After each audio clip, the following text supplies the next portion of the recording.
सोचिए, आप अपने परिवार के साथ मेट्रो में हैं, बच्चे मुस्कुरा रहे हैं, पत्नी पूजा बच्चों को अपनी सीट दे देती है और हम दोनों दरवाजे के पास खड़े हैं। दिल्ली मेट्रो, रोज हजारों परिवारों की तरह एक सामान्य सफर। लेकिन जिंदगी कब मोड़ ले ले, कौन जानता है। राजा गार्डन स्टेशन जैसे ही आया, पूजा अचानक भीड़ में एक अजनबी के पीछे उतर गई। अब आप सोच रहे होंगे, क्या ऐसा हो सकता है? मैंने भी यही सोचा।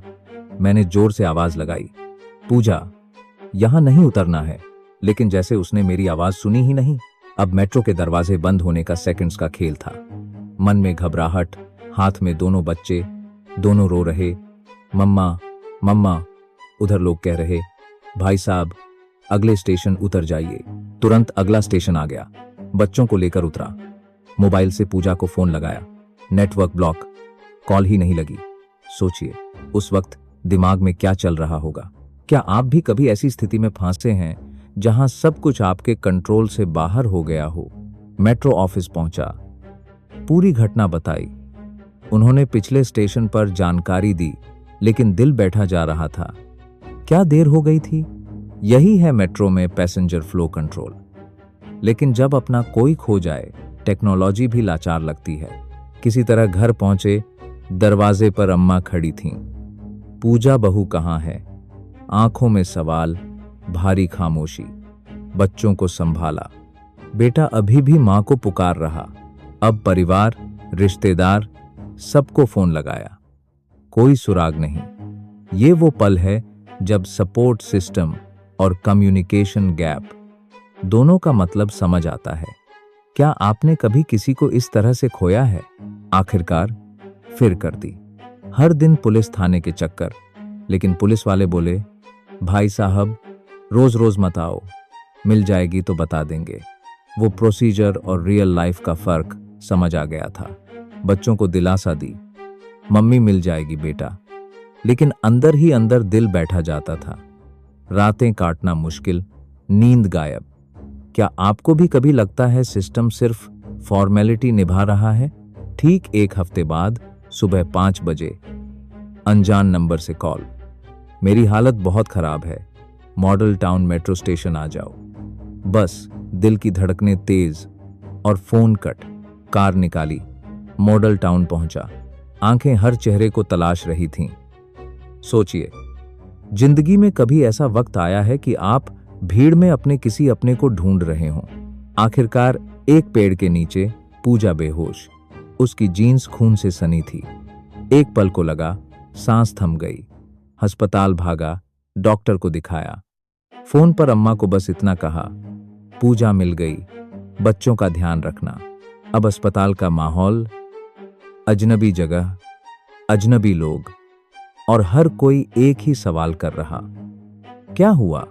डॉक्टर आया, ये पुलिस केस है, शायद इनके साथ रेप हुआ है, बॉडी में इन्फेक्शन फैल गया है, यूट्रस निकालना पड़ेगा। ये सब सुनकर दिल और दिमाग सुन्न। फर की कॉपी थमाई और डॉक्टर ने सर्जरी शुरू कर दी। इंटरनल इंजरी और इन्फेक्शन, ये शब्द सुनते सुनते समझ आया मेडिकल टर्म्स कितने क्रूर हो सकते हैं। पूजा की हालत सुधरी, लेकिन उसके आंखों में डर साफ था। एक नई जंग शुरू हो चुकी थी, ट्रॉमा और रिकवरी की जंग। कई हफ्ते बीत गए, पूजा धीरे धीरे चलने लगी, पर जब भी मैं कुछ पूछता वो सहम जाती। एक दिन खुद बोली, आज बताऊंगी सब। उसने बताया, मेट्रो में एक शख्स उसे बुला रहा था। अब आप पूछेंगे, पूजा ने क्यों सुना? कभी कभी इंसान का दिमाग उस वक्त सुन्न हो जाता है। ये हिप्नोटिक ट्रिगर जैसा कुछ था, जैसे कंट्रोल छिन गया हो। फिर उसने कहा, उसने मुझे कहीं ले जाकर बंधक बना लिया, मेरे प्राइवेट पार्ट में हाथ डाला, जितनी चीखती उतनी जोर से वो हंसता। 7 दिन तक मैं जानवरों जैसी हालत में रही। एक दिन एक औरत आई, उसने मुझे देखा, सब खोल दिया। बोली, बहन जितनी जल्दी भाग सकती हो भाग जा। पूजा की जुबानी सुनकर मेरे रोंगटे खड़े हो गए। आप सोचिए, ऐसी घटना किसी के भी जीवन की दिशा बदल सकती है। यही है पोस्ट ट्रॉमेटिक स्ट्रेस, एक ऐसी टीस जो शब्दों में नहीं समाती। पूजा ने मुझसे सिर्फ एक वादा लिया, रेप की बात सिर्फ अपने तक रखना। मैंने अम्मा और बच्चों को लेकर गांव का रुख किया। जिंदगी नए सिरे से शुरू करनी थी, लेकिन मन में घाव थे। अब सब कुछ हुआ, बहुत ठीक है। पर क्या आप जानते हैं, हमारी दिल्ली जैसे बड़े शहरों में हर हफ्ते लोग लापता होते हैं। मिसिंग पर्सन केस और ट्रैफिकिंग ये सिर्फ अखबार की हेडलाइन नहीं, सच्चाई है। आज मैं आप सबसे एक सवाल पूछता हूं, क्या आप अपने परिवार और बच्चों की सुरक्षा को लेकर सजग हैं? पब्लिक प्लेस में सतर्कता, साइकोलॉजिकल ट्रिक्स और अननोन लोगों से दूरी। क्या आप सिखा रहे हैं अपने बच्चों को? मेरी कहानी एक दर्द है, एक सबक है। हादसा किसी के साथ भी हो सकता है, लेकिन सतर्कता और एकजुटता से हम बहुत कुछ बदल सकते हैं। अंत में बस यही कहूंगा, अपने और अपनों का ख्याल रखें। किसी अनहोनी की आशंका हो तो तुरंत मदद मांगें, क्योंकि कभी कभी एक कदम किसी की पूरी जिंदगी बचा सकता है।